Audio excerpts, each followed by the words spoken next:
regreso Jimmy Sion Collazo y Fabiola Guardado de la Iglesia Discípulos de Cristo en Barrio Sonadora de Guaynabo. Y esta lección pues la tiene a cargo la hermana Fabiola.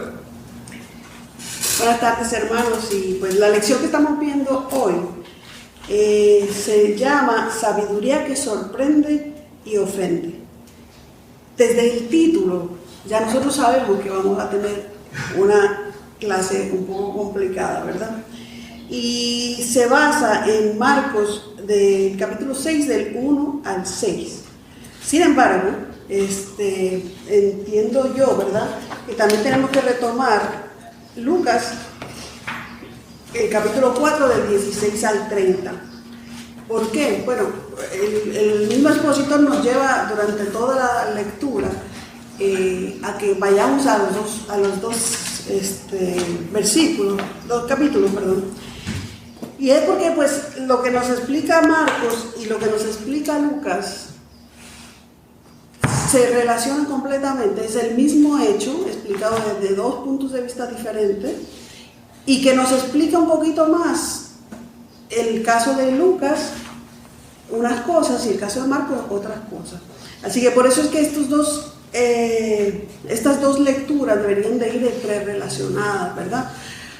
Así que voy a comenzar con Marcos 6.1, donde dice: Jesús se fue allí a su propia tierra y sus discípulos fueron con él.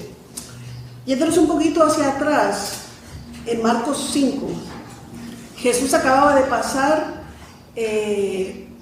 ya tenía un ministerio bastante formado, tenía a sus discípulos consigo, acababa de sanar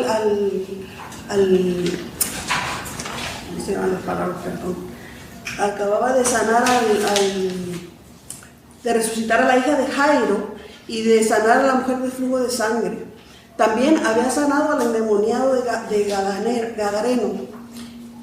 Todo esto había sucedido en el desierto, y cuando viene de camino se encuentra con la ciudad donde él nació, Nazaret. Cuando venimos aquí a Marcos, la explicación del expositor de William Barclay, nos explica que Nazaret es una ciudad sumamente rica de cultura. Ahí sucedió prácticamente la historia de todo Israel. Si cuando te vas a caminar hacia los montes, tú vieras hacia el fondo, verías múltiples cosas que explica inclusive la Biblia en otros pasajes bíblicos. Así que es un lugar rico de historia y rico de comercio. Ahí se daba mucho comercio, llegaba mucha gente de muchos lugares. ¿Qué sucede en ese lugar? En ese lugar creció Jesús y vivió ahí durante sus primeros 30 años, ¿se entiende, verdad? ¿Por qué? Porque se entiende que su padre murió joven, se entiende que tuvo que hacerse cargo de la educación de sus hermanos, ¿verdad? De hermanos de los que habla Marcos.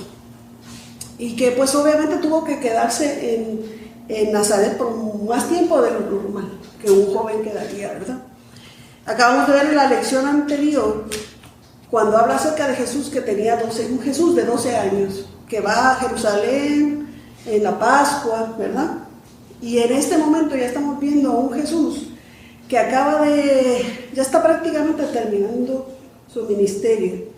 Se fue como un profeta, se fue como un carpintero de Nazaret y está regresando como si fuese un profeta, ¿verdad? Que tiene sus discípulos a los cuales enseña, ¿verdad? Así que ese cambio completamente es un cambio que históricamente no se da de la misma manera que como se daba en lo normal. Cuando una persona se iba a convertir o iba a estudiar para ser profeta, también eso tardaba muchísimos años. No era algo que se daba como en el caso de Jesús, en 2 años ya estaba de regreso prácticamente. Así que se iba, estudiaba con los eruditos por muchos años y regresaba después con cierta situación, ¿verdad? Pues lo que estamos viendo en este caso es un Jesús que regresa rápidamente, regresa por muchos milagros en su haber, digámoslo así, y también regresa con sus discípulos. O sea, ya llega, digamos, con un camino sumamente ampliamente andado. Para la gente que estaba recibiéndolo en Nazaret, pues eso era algo como que increíble, o sea, algo nuevo, algo que no se daba normalmente, era algo raro, una forma de comportarse rara.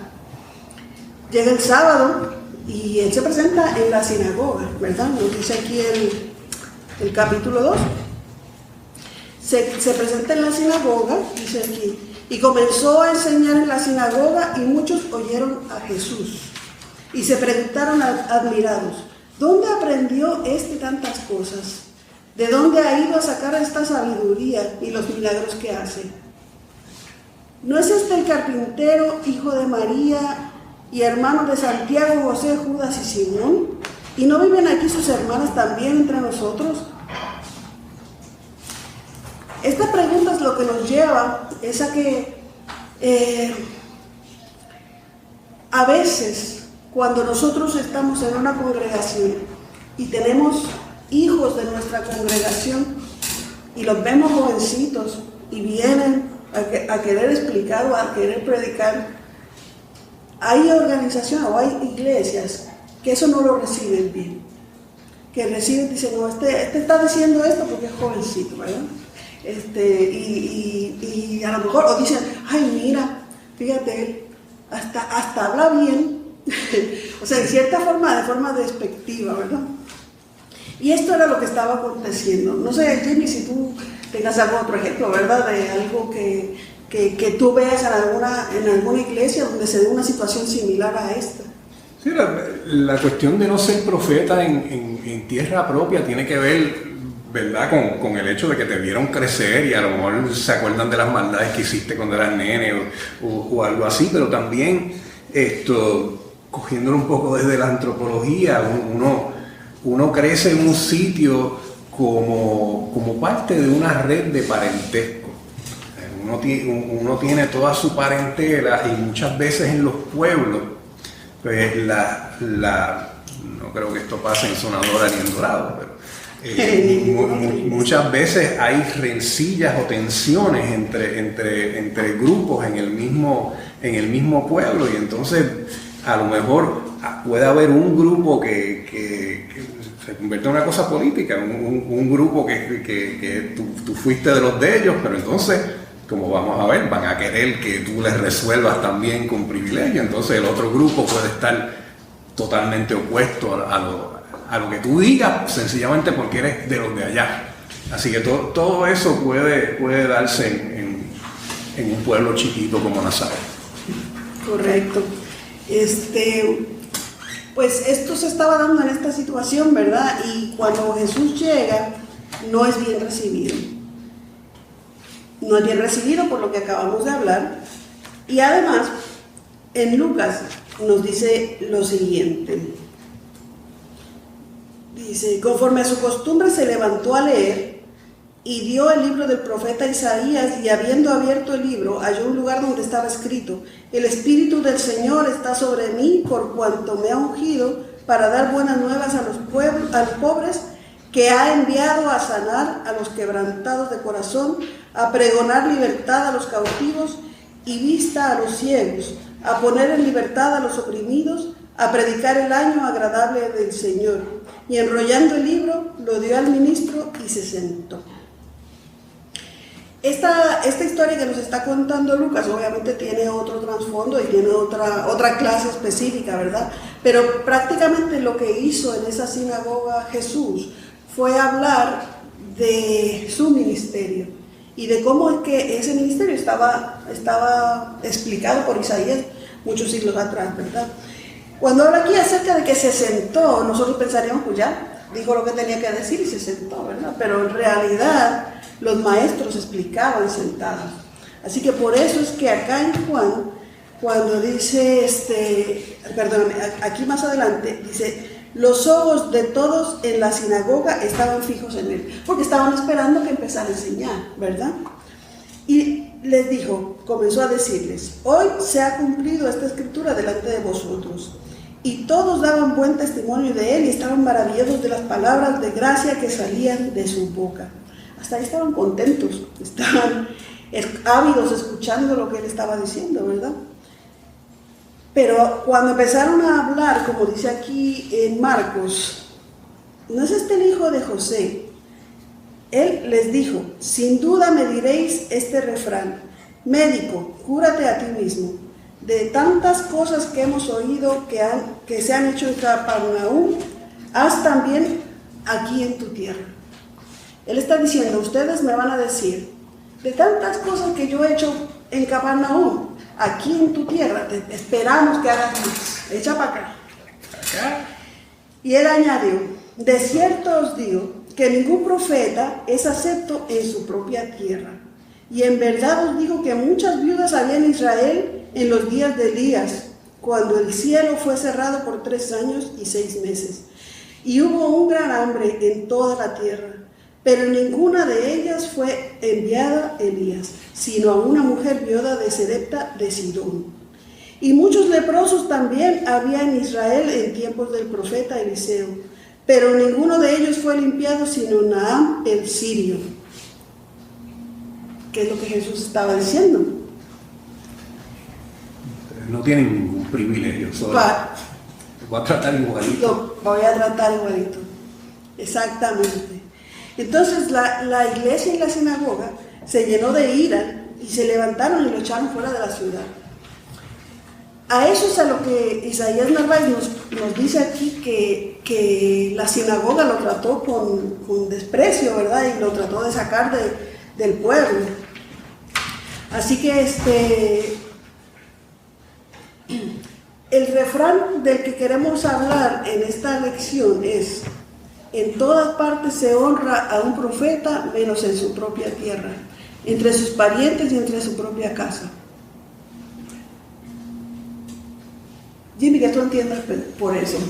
Pues eso de que es que al profeta se le tiene que recibir como mensajero de Dios, se tiene y se tiene que estar, uno se tiene que enfocar en lo que la persona dice. Y entonces, pero si esa persona, ¿verdad?, que a fin de cuentas es un mensajero, si a esa persona tú la estás ubicando ya de tal familia, de este es el nene, este es el hijo de tal, el hermano de tal, pues ya tú no estás, ya todo eso viene por encima de lo que la persona diga y lo filtra y puede cancelar, en muchos casos va a cancelar que tú recibas ese mensaje como es, porque ya tú los ves, no, si este viene por esta línea, pues ya tú sabes quién es, supuestamente, y es un impedimento. Sí. Pensándolo acá, ¿verdad? El hecho de que nosotros a veces catalogamos a la gente o la clasificamos, ¿verdad? Nos impide en muchos momentos recibir bendición. No, eso lo está diciendo él porque es de los riquitos. Eso me lo decían a mí en México y yo no tengo nada de rica. Eso lo dice ella porque nunca ha tenido este problema con su marido. También lo he escuchado. Y hace que nosotros a veces cataloguemos ciertas circunstancias cancelando la bendición de Dios. Y eso lo vemos aquí en el capítulo 5, ¿verdad? Donde dice el texto: no pudo hacer allí ningún milagro, aparte de poner las manos sobre pocos enfermos y sanarlos. Y él estaba asombrado porque aquella gente no creía en él. Aquí la lectura nos está trayendo conceptualmente el hecho de que la fe mueve montañas, ¿verdad? El Señor lo dice, si tu fe fuera del tamaño de una semilla de mostaza, moverías esta montaña. Sin fe, ni el mismo Jesús nos puede sanar. Aquí lo está diciendo, en cierta forma. Entonces, cuando nosotros estamos en circunstancias difíciles, ¿verdad? nos damos cuenta que pues si tuviésemos fe, podríamos entender o ver que Jesús mismo nos puede sanar, ¿verdad? Si no la tenemos, pues no.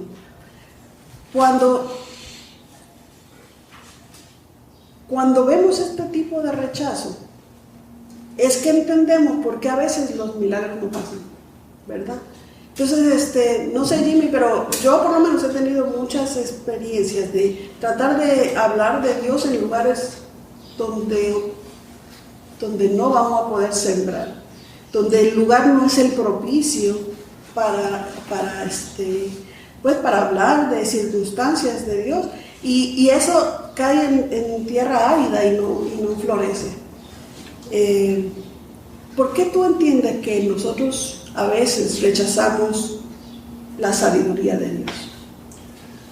Bueno, yo creo que podía hacerse una lista por interés, porque a mí me interesa seguir con el negocio que tengo, o me interesa tener más beneficios materiales.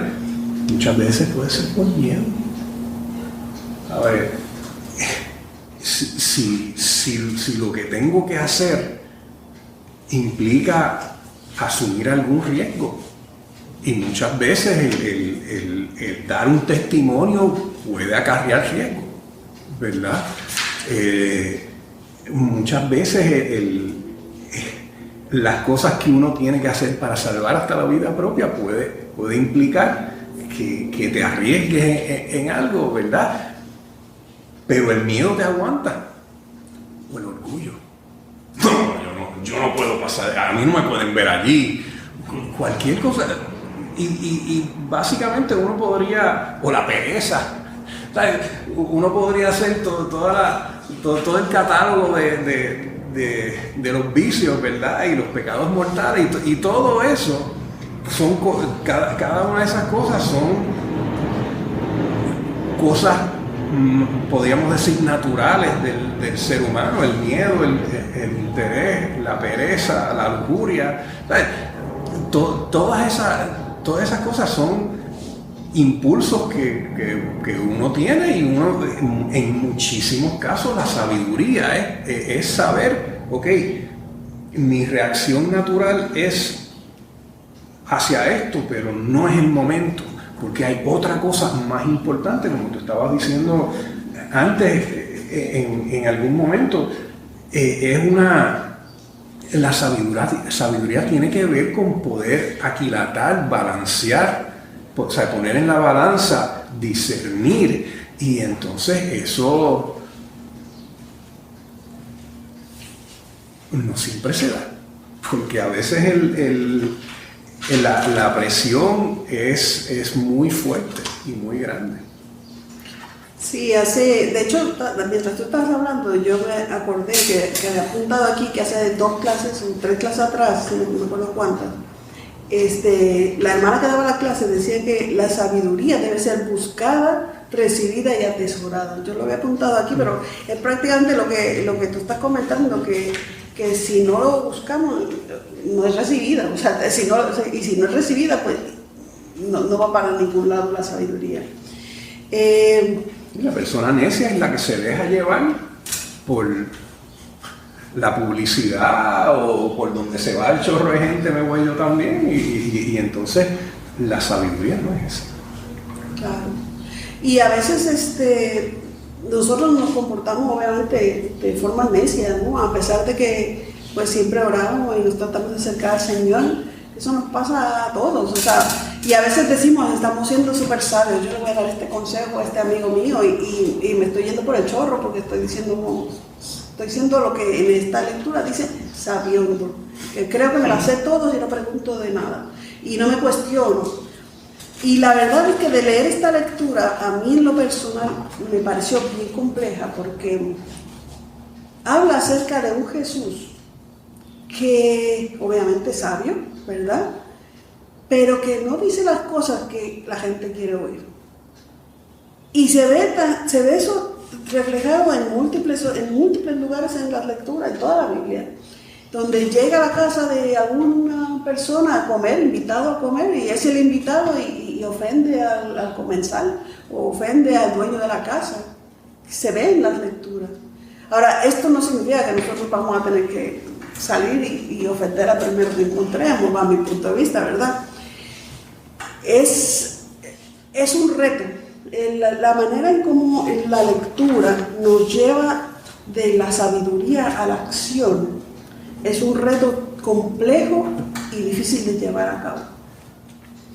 Porque como iglesia estamos llamados, ¿verdad?, a ayudar a decir las cosas a nuestros hermanos, a ayudar a que no caigan en pecado, ayudar a que no estén en ciertas situaciones, pero también es complejo, es difícil, porque esa otra persona debe tener los ojos abiertos y esperar para poder escuchar y decir, sí, tienes razón, debo cambiar.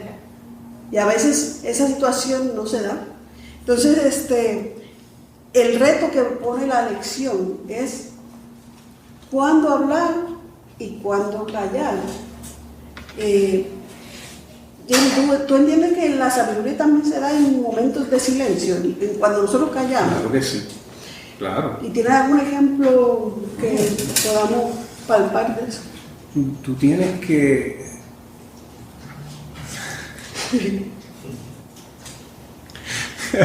yo recuerdo un pastor que estuvo en Sonadora, creo que me acuerdo del nombre, pero mejor no lo digo, que se encuentra con un hermano de la iglesia y el hermano está con una señora, ¿verdad? Él dice, y dice, ¿y esta es su mamá? No, es mi esposa. Entonces, ¿para qué abrir?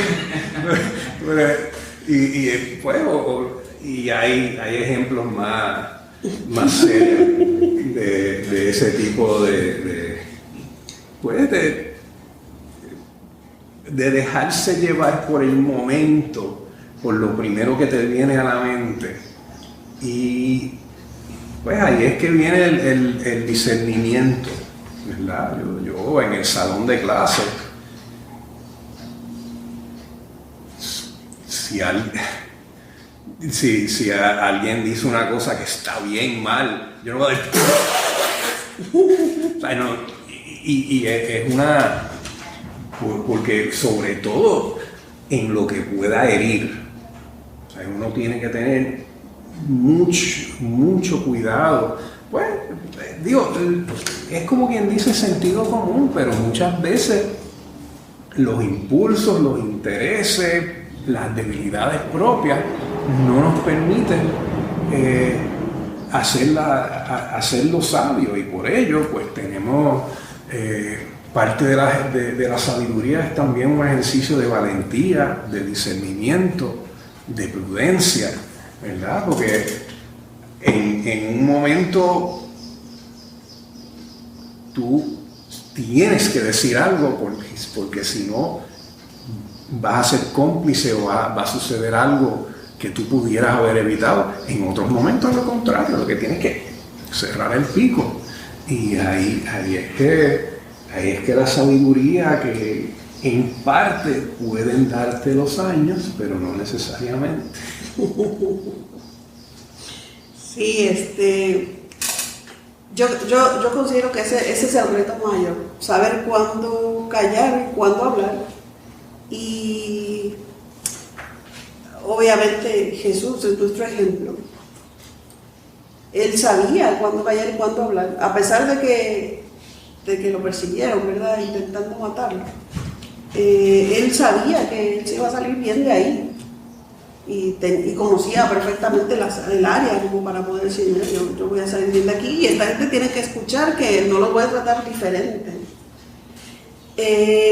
A veces en nuestro diario vivir, y esta es la parte a mí en lo personal que me preocupa de mí, de mi sociedad, de mi punto donde compartimos, ¿verdad?, de mi círculo relacional, es que la forma en la que uno se expresa, ¿verdad?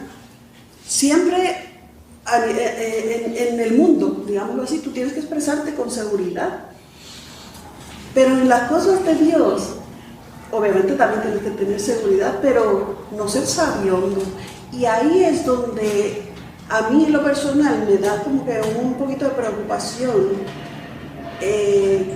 abrir esta boca que yo tengo, digámoslo así. Entonces, pues yo lo que traigo, ¿verdad? Es que tenemos que ser bien cuidadosos en cómo decimos las cosas, en qué decimos y qué callamos. Y yo entiendo de esta lección, ¿verdad? No sé si tú lo compartas conmigo, que todo depende, si se hace con amor o no se hace con amor. Que es parte de lo que tú estabas diciendo, cuando tú te burlas de un estudiante, pues ahí no hay amor, ¿verdad? Ahora puedes agarrar y decirle, mira, no, en realidad esto no era así, y tratarlo con amor y decirle las cosas como son. A mí en lo personal, una persona muy querida me hizo una observación bien interesante y me trató con amor, y al mismo tiempo yo me quedé como que, ¿habrá estado hablando de mí? Ah, yo creo que sí. Entonces te hace pensar, espérate, está hablando de mí, pues entonces, si es para mí me llega, tengo que cogerlo con amor también y decir, sí, me equivoqué.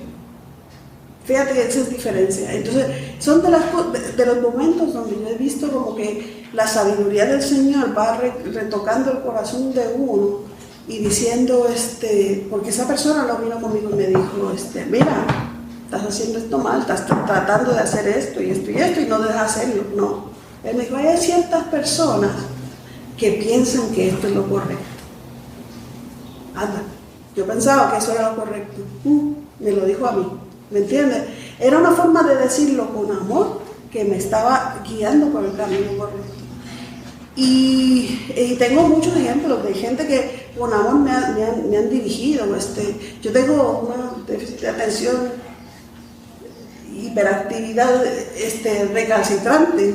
Y yo me acuerdo que Norma, que tú la conoces, es una hermana de la iglesia, me traía libros y me decía, toma, te regalo este libro de la déficit de atención. Ay, yo no soy déficit de atención, ¿para qué me regalan esto? Hasta que no lo leí dije, yo caramba, necesito ayuda. Pero son ejemplos de cómo podemos tratar con amor a nuestro hermano para que esté mejor en su vida, para que adquiera más sabiduría, para que llegue más al Señor, donde no lastimemos corazones. De verdad, a mí me preocupa a veces mucho las iglesias cuando lastiman corazones por querer ser tajantes con sus estructuras y dañamos a nuestros hermanos sin querer, pensando que como nosotros tenemos la verdad absoluta y plena, eso es lo que nosotros creemos y eso es lo que está correcto, él tiene que dirigirse correctamente.